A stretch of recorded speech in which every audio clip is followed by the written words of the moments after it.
За энэ хөгжлийн сэрэмжлүүлэх хэсэг ер нь бол баг анхудаа орж ирж байгаа шүү гэн. За энэ нь болохоор юу болоод байна гэхээр нийт тэрүүнд бол яг одоо үйлдвэрлэлийн систем чинь iOS 18 дээр хэрвээ байгаа бол нэг ялангуяа iOS 18.4 болон 18.7 апдейтны хооронд байгаа бол одоо iOS 26 доорож 3.1 болон 3.1-ээс дээш хүлээн систем рүү хэрвээ суулгах юм бол мэдээлэл илүү байдал талаасаа бол айлтгүй гэсэн үг. За тэгээ нарийн яг юу болоод байна гэхээр одоо iPhone-ы үйлдвэрлэлийн систем буюу одоо iOS маань ер нь бол одоо бүрэн төгс үйлдвэрлэлийн систем биш учраас одоо тэрийн сул талыг ашиглаж одоо кибер халдлага хийдэг хүмүүс маань одоо Dark Sword нэртэй энэхүү одоо халдлагын одоо энэ зүйл маань бол зарим нэг тодорхой хүмүүс рүү одоо халдлага хийхээр одоо энэхүү зүйл маань гарчээ. Үүнийг болохоор Google-ийн багийнхан бол олсон байгаа. За ийм Dark Sword нэртэй зүйл гарсан байна. iOS 18.4-өөс 18.7-гийн хооронд байгаа хэрэглэгчнэр одоо ерөөсөө өртөх боломжтой. Dark Sword-оос өмнө бол одоо 25 оны дундуур Corona гэдэг нэртэйгээр бол гарч ирсэн юм. Тэгээд тэрний дараагаар бол Dark Sword нэртэй хэд одоо энэхүү халдлагуудын одоо зүйл гарсан боловч Apple-ийн зүгээс ард талаас нь дараагийнхаа мэдээлэл аюулгүй байдлыг апдейт хийгээд тухай бүрт нь бол хаагаад яваадсэн юм. Тэгээд ямарч байсан олон нийтэд дийл болгоод ямарч иймэрхүү пост бол орсон байгаа. Тэгээд энэ нь болохоор юу гэхээр за имэйлээр ямар нэгэн линк ирэх, файл ирэх, эсвэл одоо гар утас компьютер дээр хүн одоо янз бүрийн файл татах, аппликейшн татах, програм суулгахаас одоо мэдээлэл аюулгүй байдлын асуудал бол бий болдог. За тэгээд энэ нь болохоор юу гэхээр дуураймал вебсайт буюу том засгийн газрын вебсайтуудыг хуурамчаар үлдээд одоо хуурамч вебсайт руу нэвтрсэн хүмүүс өөрийнхөө дээллүүдийг алдаж байгаа гэсэн үг. За хэдүүлээд яг нарийн ингээ харах юм бол за яг сайн миний дурдсан iOS 18.4-өөс iOS 18.7-гийн хооронд байгаа хэрэглэгч нар Safari интернет хөтчөөрөө тэрхүү дуураймал вебсайтууд руу том засгийн газрын вебсайтууд руу орох юм бол чиний iPhone дээрх iMessage, Telegram, WhatsApp гэх мэтчлэн мессеж бичдэг аппликейшнуудын бүх харилцан ярианууд бол цаана кибер халдлага хийж байгаа хүнд бол очно. За тэрнээс гадна одоо чиний гар утсан дээрх ямар хаягаар нэвтэрсэн нэвтрэх нэр нууц зөвхтэй аккаунтууд чинь бас ингэж бас цаашаа алдагдана. Локейшн буюу хаана байсан гэх мэтчлэн тийм янз бүрийн локейшнтэй холбоотой мэдээллүүд чинь цаашаа очно. За тэгээд тэр байтугай бүр одоо зураг хүртэл. За тэгээд бүр нуусан зураг, скриншот, iCloud-ын дээр одоо хадгалсан файлууд мэтчлэн одоо календартай холбоотой бас ингээд мэдээнүү бүх юм чинь ингээд цаашаа очих юм. За тэгээд financial transaction буюу крипто ашигладаг хүмүүс бол крипто гэж нэг wallet-ны мэдээллүүд бас цаашаа ингээд бол алдагдаж байгаа юм. За тэгээд Safari-гаар хаашаа юу яаж орсон. За тэгээд бас эрүүл мэндийн холбоотой мэдээллүүд гэх мэтчлэн ер нь бол санхүүтэй холбоотой, хувийн мессежтэй холбоотой, зураг бичлэгтэй холбоотой. За тэгээд нэвтрэх нэр нууцтай холбоотой аккаунт гэдэг ер нь бол баргалжил бүх мэдээлэл чинь тэр жигтэй хэрвээ одоо iOS 18.4-өөс iOS 18.7-гийн хооронд энэхүү яг одоо зохиомл хуурамч вебсайт руу хэрвээ орсон бол энэхүү мэдээллүүд чинь алдагдах боломжтой байна. За тэгээд яг энэхүү постн дээр л нарийн мал гаргацсан байсан. Яг тухайн вебсайт руу ингээд одоо орлоо гэхэд ерөөсө хэдхэн мөр JavaScript код ажиллаад ерөөсө энэ хамаг мэдээлэл чинь бол тэгээд ерөөсө тэр цаашаа бол явчихж байгаа. Тийм учраас одоо Apple-ийн зөвлөсний дагуу мэдээллийн аюулгүй байдлыг хангаад iOS 26.3.1 дор иж суулгаад за тэгээд энэхүү бичлэгний ярьж байгаа iOS 26.4 үйлдвэрлэлийн систем рүү суулгуул зүгээрээ. За тиймэрч гэсэн иймэрхүү кибер халдлага бол ингээд бол гарсан юм байна. За тэгээд энэхүү кибер халдлагын одоо этгээдүүдийг бол өөрсдийг нь бол UNC 6353 гэж бол хэлж байгаа юм. Тэгээд энэ нь болохоор юу вэ гэхээр цаана нь бол одоо Оросууд бас байж магадгүй гэсэн бол одоо тийм таамаг одоо зөвлөл явж байгаа. Гэхдээ энэ зөвхөн таамаг шүү. Тэгээд ер нь бол ихвчлэн хаана хүмүүс ер нь өртөөд байгаа гэхээр Сауди Араб, Турк, Малайз, Украинд байгаа ер нь хүмүүс төр зориулж ирэх одоо халдлага ер нь бол одоо явагдаад байгаа гэсэн бас одоо тайлбар мэдээ бол явж ийсэн. За тэгээд ер нь бол бас энэ мэдээтэй холбоотой ер нь ойлгоход iOS 26 ер нь бол суулгах зүйл маш муугаа гэсэн мэдээлэл бол явжсэн. Тэгээд тэрнтэй холбогдуулаад ч тэр өсвөл яг iOS 18 дээр яг зөнхлөсөн энэхүү одоо халдлага бол гарлаа. За тэгээд ямар ч үсэн иймэрхүү мэдээллийн аюулгүй байдалтай холбоотой ийм том мэдээ бол гарлаа. Twitter дээр бол яваадсан. Тэгээд Twitter дээр мессеж яваад гарна би. За нэг амар зүртэй зүйл биш байлгүй дээ гэсэн бас нэг тоохгүй яваадсан. Тэгээд давхар Discord-ны мессежээр цэнгэлгээд нэг одоо хэрэглэгч маань бас энэхүү талаар надад хэлсмээсэн. Тэгээд мэдээллээс хуваалцсанд бол баярлалаа. Тэгээд ямар ч байсан ойрын нэлээд хэдэн жил харагдаагүй одоо iOS үйлдвэрлэлийн систем дээрх маань иймэрхүү том үйлдвэрлэлийн систем төгс биш учраас яалтч ингээд сул талтай учраас иймэрхүү одоо халдлага бол ингээд гарсан байна. Тэгээд үүнтэй холбоотойгоор би бол яг дараа нь Ер нь мэдээллийн аюулгүй байдал гэж юу вэ? Ер нь мэдээллийн аюултай байдал гэж юу вэ гэдэг талаар маш дэлгэрэнгүй, маш сонирхолтой одоо баг жоохон баримтат маягийн нэг 10-20 минутын нэг гоё бичлэг хий гэж бол бодсон. Тэгээд за ямар ч байсан миний тимчлэг бол орон тэрийг тухайн үед нь гаргахад нь бол та нар бол маш сонирхож л үзээрэй.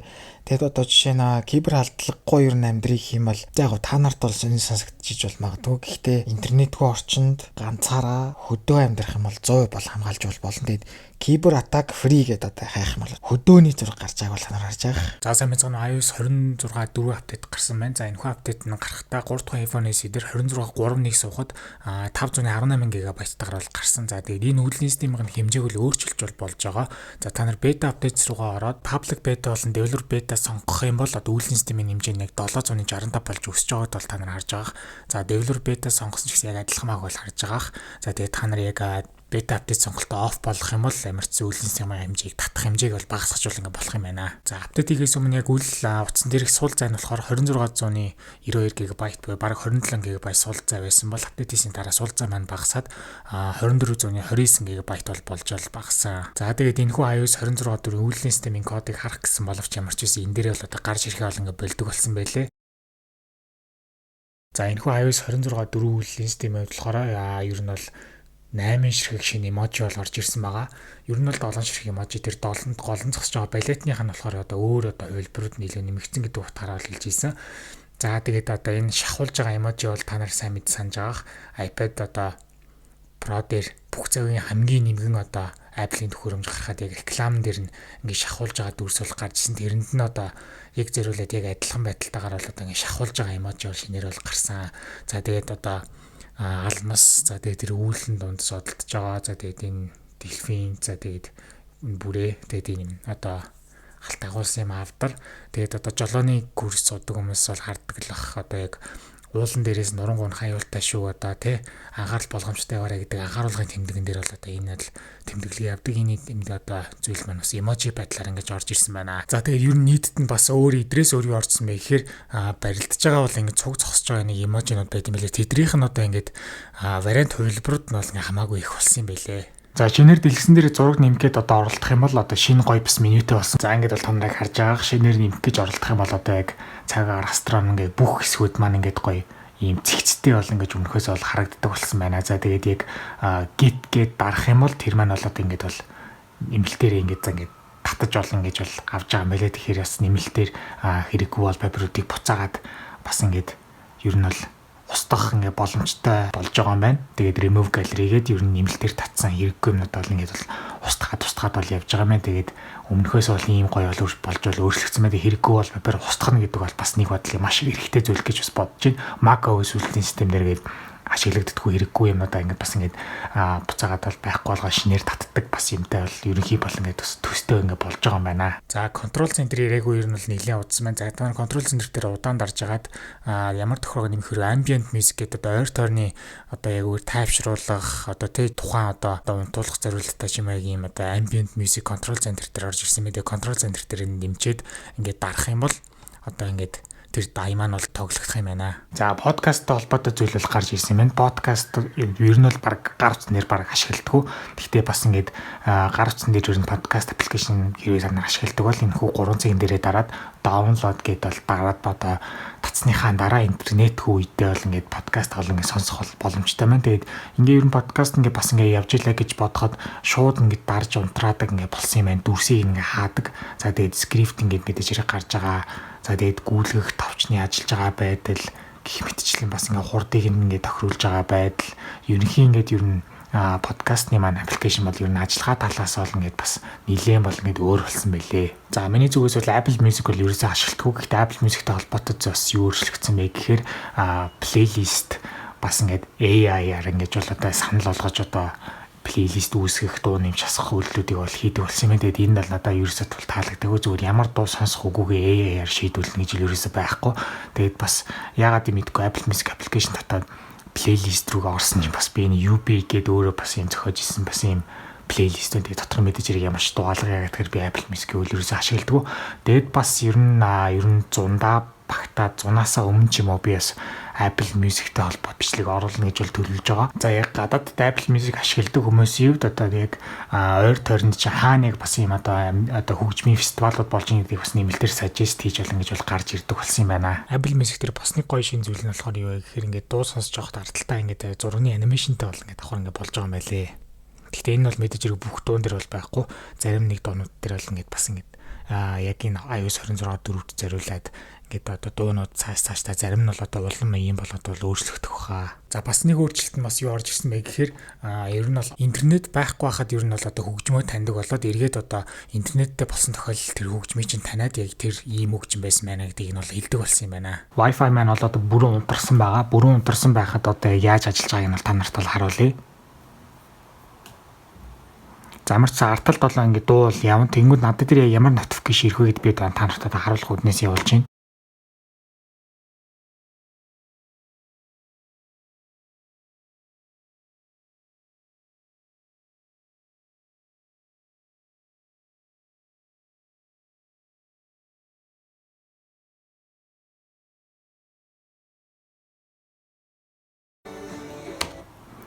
За ингэ та нар харж байгаа music recognition бол офлайн байдалтай байна. Тэгээд эргээд онлайн болгохт чинь гаргаад ирья гэж байгаа. Тэгээд одоо ирээдүйдээ эргээд онлайн бол за тэгээд одоо харж байгаа.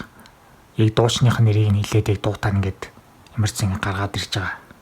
Офлайн байдалд одоо энэ бол одоохондоо сайн бол ажиллахгүй байна. Тэгээд ямар ч гэсэн ажиллах талаас бол сайн ажиллахгүй байгаа ч гэсэн ямар ч гэсэн тодорхой хэмжээнд бол үүргээ бол ингээд гүйцэтгэж байгаа. Яг миний ард тавьсан дуг ингээд бол энэ байна гэж бол одоо эргээд онлайн болсны дараа бол ингэж гаргаж ирж байгаа. За өөрийнхөө гар утсыг одоо яг автомашинтайгаа холбоод CarPlay хэрэглэдэг хүмүүс байвал ер нь нэмэлтээр 3 дахь одоо чатботууд буюу ChatGPT, Google Gemini гэх одоо хэмэл оюуханы туслахууд ер нь одоо CarPlay дээр нэмэлтээр бол туслахаар ингэж бол ажилдаг болсон юм байна. За iOS 26.4 дээр биш одоо iPadOS 26.4 дээр ямар хуу өөрчлөлт бас орж ирсэн бэ гэхээр Их Британд одоо яг өөрийнхөө та нарт iPad-ын дээр те 26 дөрвөлний систем хэрэг ашиглаж байгаа бол насан туршидын агуулгатай одоо яг одоо settings-ний тохиргол байдаг. Тэрийг одоо 18-с дээш одоо насны болгохын тулд өөрийгөө одоо насан туршсан гэдгээ баталгахын тулд иргэний нэмэлт болон одоо банкны картаараа өөрийгөө баталгаажуулаад тэгээд одоо энэ тохиргоо одоо асаах юм байна.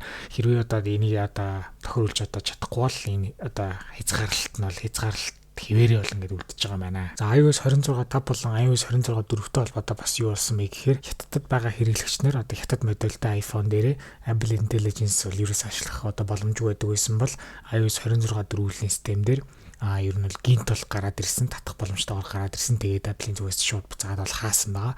Тэгээд үүний дараагаар болохоор iOS 26.5 developer beta 1 үеийн систем дээр бол ямар ч Apple Intelligence эргэж бол гарч ирсэн байгаа. Тэгээд ямар ч байсан дараагийн гарах iOS 26.5 үеийн системийн хувьд одоо хятадын хэрэглэгчнэр дээр Apple Intelligence гэдэг ямар ч орж ирэх нь байна. Мэдээллийн аюулгүй байдал талаасаа бол ер нь бол яг вебсайт руу нороод харах юм бол ер нь маш олон өөрчлөлтүүд бол орсон байгааг бол харж байгаа. Энийг нэг бүртлээр нь дурдах юм бол одоо бараг 5-10 минут ингээд болох гэдэг. Тэгээд ямар ч гэсэн iOS 26.4 үеийн системүүд мэдээллийн аюулгүй байдал талаас ийм бол апдейт бол хийсэн байна.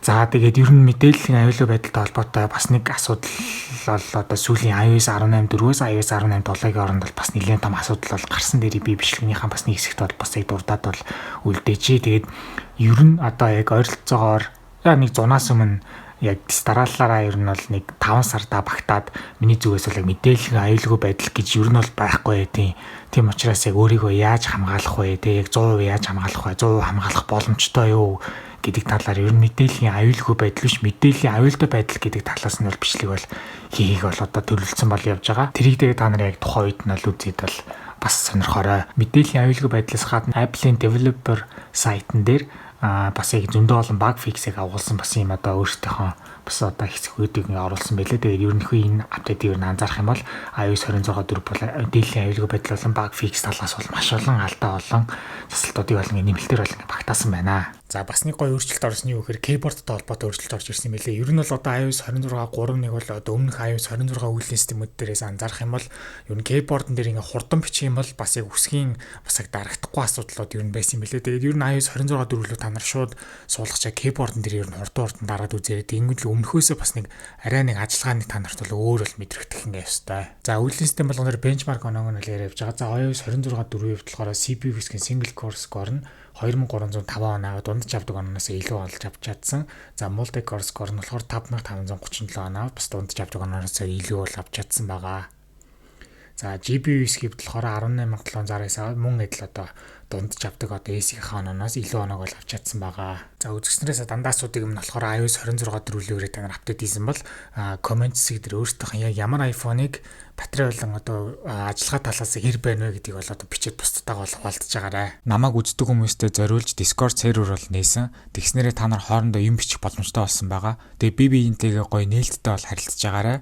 Тэгээд Discord маань нэгдэхийг хүсвэл description хэсэг дээр линкийг нь тавьсан байгаа. YouTube сувг маань membershipтэй болсон. Тиймээс намайг үзэж дэмждэг хүмүүс өөрсдийн сонголтоор member болж намайг дэмжих боломжтой болсон байгаа. За Forbes-ийн вебсайтн дээр iOS 26.4.1 за Apple-ийн одоо юм нууцлаг те ийм шинэ апдейт одоо гаргаж гинөө гэсэн мэлээ. Тэгээ энэ нь ямар юмных нь одоо мистери байх вэ? Зүгээр одоо үйлдвэрлэлийн систем талаасаа мэдээж хэрэг 100% төгс үйлдвэрлэлийн систем гэж байхгүй учраас мэдээ илүү байдал болон одоо баг фикстэй асуудлууд ер нь бол одоо байнга л үүснэ. Тийм учраас дараагийн iOS 26.4-ний гарах магадлал мэдээж хэрэг бол байгаа. За тэгээд энийг бол заавал мистери гээл тэгэл бүр бүхлөтний ийм одоо ийм нийтлэл ингээл гаргаал ингэж ийм хэрэггүй юм одоо яа гаргад би өөрсөө ойлгохгүй. Тэгээд ямар ч байсан iOS 26.4-ний гарах магадлал бол байгаа. Тэгээд бас нөгөө талаасаа iOS 26.5 үйлдвэрлэлийн систем маань хувьд маань болохоор developer beta 1 дээр бол явж байгаа. Тэгээд ойролцоогоор бол одоо 1 сарын дараа гихт бол мэдээж хэрэг iOS 26.5 үйлдвэрлэлийн систем маань бол одоо гарнаа. За тэгээд миний зүгээс бол одоо iOS 15 үйлдвэрлэлийн системээс хойш ер нь бол маш олон үйлдвэрлэлийн системийн battery report-ыг бол ярьсаар ирсэндээ сүүлдээ бол надаа энэ бол ер нь заавал ингэж ярих алт мэдээж хэрэг байхгүй. Гэхдээ мэдээж хэрэг хүн тусгaalах үднээс л ер нь ингэж ярьж байгаа гэж бол ойлгож эхэлсэн. Тэгээд ер нь сүүлийн үед яг юу болж ер нь өөрчлөлтүүд байна вэ гэхээр мэдээж хэрэг энэ үйлдвэрлэлийн систем дээр энэ одоо гар утасны батарей report нь бол гайгүй болохоор хийх зөв юм байна гэж бол ярьж байгаа. Тэнгүүд одоо би яг нилээн бас ингэж бас бодож эргэцүүлж суусны эцэст бас нэг ямар дүнлэлтэнд хүрсэн бэ гэхээр ер нь эцсийн байдлаар эн чинь бас хүнд тус болоод байгаа юм биш юм байна тий. Ер нь бол баг эн чинь бүр эцсийн байдлаараа бүр яг том зургаараа бол одоо цахилгаан эрчим хүч хэмнэх талаасаа хүртэл одоо ач холбогдолтой зүйл хийгээд байгаа бол миний зүгээс бол анзаарсан. Одоо чинь яагаад вэ гэхээр за одоо миний 3 дахь үеийн iPhone-ээс миний гарт байна. За энэ одоо үйлдвэрлэлийн систем дээр бол батарейны хувьд бол гайгүй байна. Тийм учраас би одоо iOS 26 дөрвөл апдейт хийлээ. За тэгэнгүүт яг том зургаараа яаж нөлөөлж ийн гэхээр за миний утас батарей нь одоо энэ үйлдвэрлэлийн системд гайгүй учраас бага цэнэглэнэ гэсэн үг.